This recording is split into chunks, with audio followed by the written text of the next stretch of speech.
আসসালামু আলাইকুম everyone, welcome to Nilu রসগর। কেমন আছেন আপনারা? আশা করি ভালো আছেন।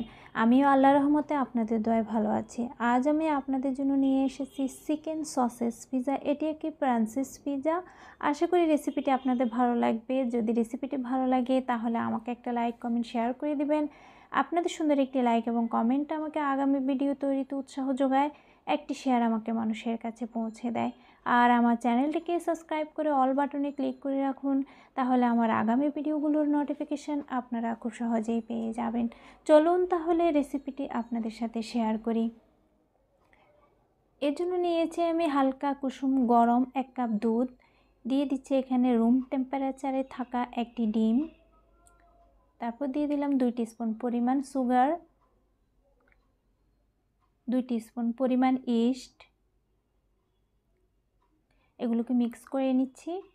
এরপর দিয়ে দিলাম রেগুলার অয়েল 2 টেবিল স্পুন পরিমাণ, তারপর দিয়ে দিচ্ছি স্বাদ মতো লবণ, আমি 1 টিস্পুন পরিমাণ দিয়েছি, আপনারা আপনাদের ইচ্ছে অনুযায়ী দিবেন। তারপর এগুলোকে ভালোভাবে মিক্স করে নিচ্ছি।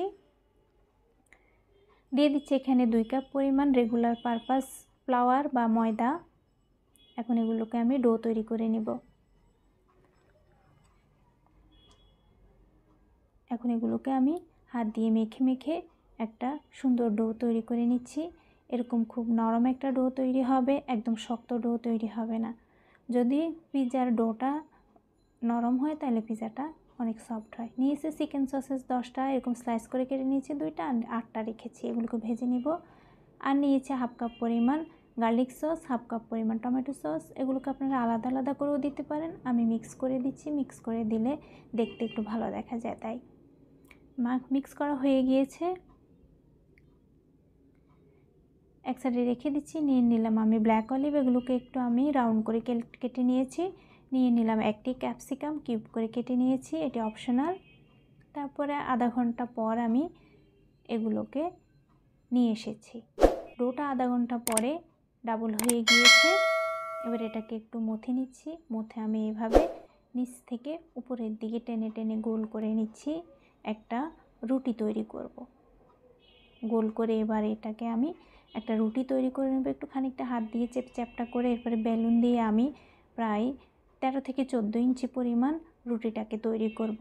আমি 12 ইঞ্চি একটা পিৎজা তৈরি করব, আর 12 ইঞ্চি পিৎজার জন্য আমি 13 থেকে 14 ইঞ্চি একটা রুটি তৈরি করব। এভাবে আমি 13 থেকে 14 ইঞ্চি পরিমাণ একটা রুটি তৈরি করে নিয়েছি। আপনারা ছোট তৈরি করতে পারলে ছোট তৈরি করবেন, কোনো সমস্যা নেই। এভাবে যদি ভাঁজ করে রুটিটা সরান তাহলে টেনে লম্বা হয়ে যায় না, খুব সহজেই সরানো যায়। আর নিয়ে নিচ্ছি আমি একটি ফয়েল পেপার। ফয়েল পেপারের উপর আমি একটু অয়েল ব্রাশ করে দিচ্ছি। আপনারা ডাইরেক্টলি পিৎজাটাকে ট্রের উপর রেখেও তৈরি করতে পারেন। আমি একটু ফয়েল পেপারের মধ্যে করে তৈরি করছি, এটি উঠানোর সময় খুবই সহজ হয়।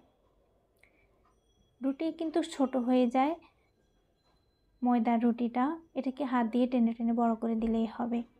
এবার একটু ছুরি দিয়ে ছিদ্র করে দিচ্ছি যেন বেক করার সময় উপরের দিকে ফুলে না ওঠে। এবার চিকেন সসেসগুলোকে কিন্তু আমি ভেজে নিয়েছি।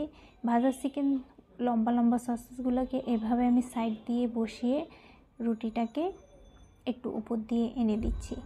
এদিকে একটু ট্যাপ করে দিলে এগুলো আটকিয়ে যায়। যদি আটকিয়ে না যায় আপনারা একটু পানির প্রলেপ দিয়ে এটাকে আটকিয়ে দিবেন, তাহলে খুব সহজে আটকে যাবে, খুলে যাবে না।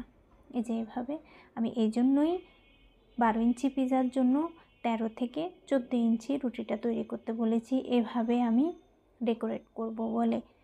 আপনারা যেই সাইজের তৈরি করবেন তার থেকে 2 ইঞ্চি বড় করে নিলেই হবে রুটিটা। আমার রুটিটা হয়ে গিয়েছে এভাবে। এরপরে চিকেন সসেসগুলোকে আমি এভাবে সাইড দিয়ে কেটে নিচ্ছি। দেখুন মাঝখান দিয়ে সসেসগুলোর প্রত্যেকটা সসেসকে আমি 2 ভাগ করে নিয়েছি, আর যেখানে জয়েন্ট হয়েছে সেখানটাকেও আমি কেটে দিয়েছি। এভাবে কেটে পুরো পিৎজাটাকে আমি নিয়েছি। আপনারা না কেটেও দিতে পারেন, কিন্তু এভাবে যদি কেটে দেওয়া হয় তাহলে ডিজাইনটা দেখতে সুন্দর হয়। এভাবে একটু ঘুরিয়ে এটাকে ভিতরের দিকে সোজা করে দিবেন। দেখুন কিভাবে আমি করছি। এই যে একটু ঘুরিয়ে দিলেই ঘুরিয়ে ভিতরের দিকে সসেসের মুখটা ঘুরিয়ে সোজা করে দিলেই ডিজাইনটা হয়ে যায়। আপনারা রাউন্ডও রাখতে পারেন, এভাবে দিলে দেখতে সুন্দর দেখা যায়, তাই আমি এভাবেই দিই। আর এই পিজাটা এরকমই তৈরি করে। যদি ঘুরে যায় তাহলে একটু পানির প্রলেপ দিয়ে নিচে দিয়ে আটকিয়ে দিলেই হবে।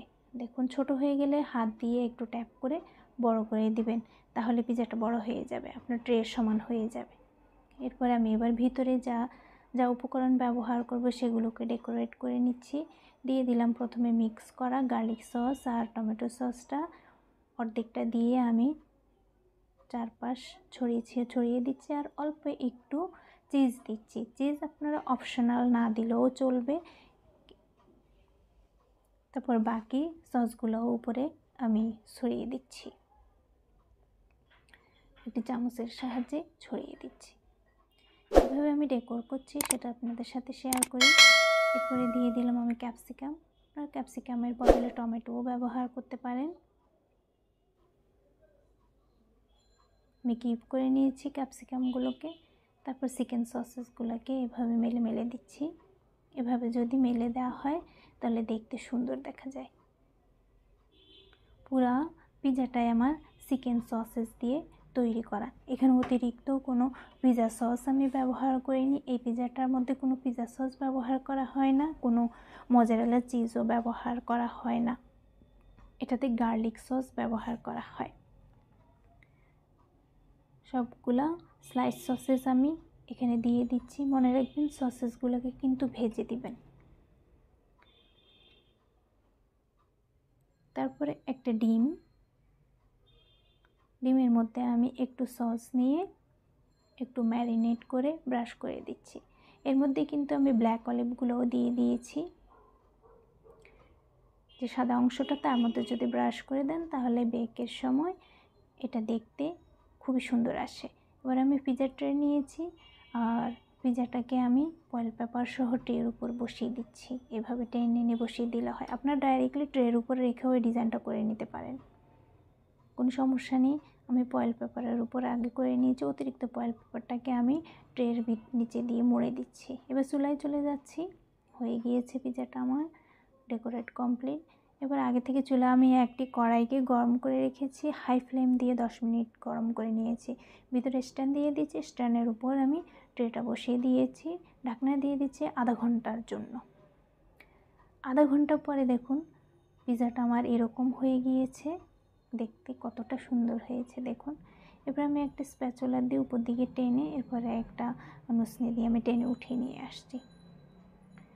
এটা সস কোনো চিজ নয়, তাই একটু সফট। আমি উঠে এবারে আপনাদেরকে কেটে দেখাচ্ছি। এটা খুবই মজাদার একটি পিজা। এবার দেখতে যেমন সুন্দর, খেতেও অনেকটাই মজা। বাসায় অবশ্যই ট্রাই করবেন, আশা করছি আপনাদের ভালো লাগবে।